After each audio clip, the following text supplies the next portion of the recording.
வரஹமத்துல்லாஹி வபரகாத்துஹு. நாளைக்கு எங்களோட புத்தளத்தில் ஒரு ஸ்பெஷல் டே அப்படின்னு நான் சொல்லுவேன். ஏற்கனவே ஒரு 2-3 நாளாக ஸ்பெஷல் டே தான் பேசிட்டு இருக்குது. Eid Mubarak for every one, எல்லாருக்கும். என்ன அப்படி ஸ்பெஷல் டே அப்படின்னு சொன்னால் ஒரு ஆள் வாராரு இலங்கையை சுற்றி, மறுபடியும் இன்னொரு ஆள். இவர் ஒரு நோக்கத்துக்காக வாராரு. என்ன நோக்கம் ப்ரோ அப்படின்னு சொன்னால் நாளைக்கு நீங்கள் என்னைய மீட் பண்ணுங்க இன்ஷா அல்லாஹ் பீச்சில். நான் உங்களுக்கு சொல்கிறேன். இவரோட பேர் விக்னேஸ்வரன். இவர் மலையகத்தை சார்ந்தவர். ஸோ கோல்ஃபேஸில் இருந்து புறப்பட்டிக்கிறாரு நேற்று அவரோட பயணத்தை. புறப்பட்டு இப்போ ஸ்லாவத்தில் நிற்கிறாரு. இன்ஷா அல்லா நாளைக்கு எத்தனை மணி டைம்னு சொல்லி நான் உங்களுக்கு அப்டேட் பண்ணுவேன். இன்ஷா அல்லா மேபி ஒரு 3 மணிக்கெல்லாம் அவர் புத்தளத்தில் வந்துடுவார். எங்களோட புத்தளத்துக்குள்ள வாராரு. இன்ஷா அல்லா அவரை நாங்கள் இதுக்கு முன்னுக்கு ஃபவுமியை எப்படி வெல்கம் பண்ணோம் அதே மாதிரி இன்ஷா அல்லா இவர் வெல்கம் பண்ணுவோம்.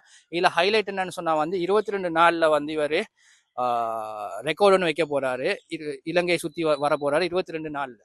ஸோ இன்ஷா அல்லா நீங்களும் சேர்ந்து வாங்க. எங்களோட ஊர் மண்ணுக்கு வாராரு. இவரை நாங்கள் வெல்கம் பண்ணி அனுப்பிடுவோம். அஸ்ஸலாமு அலைக்கும் வரஹ்மத்துல்லாஹி வபரகாத்துஹு.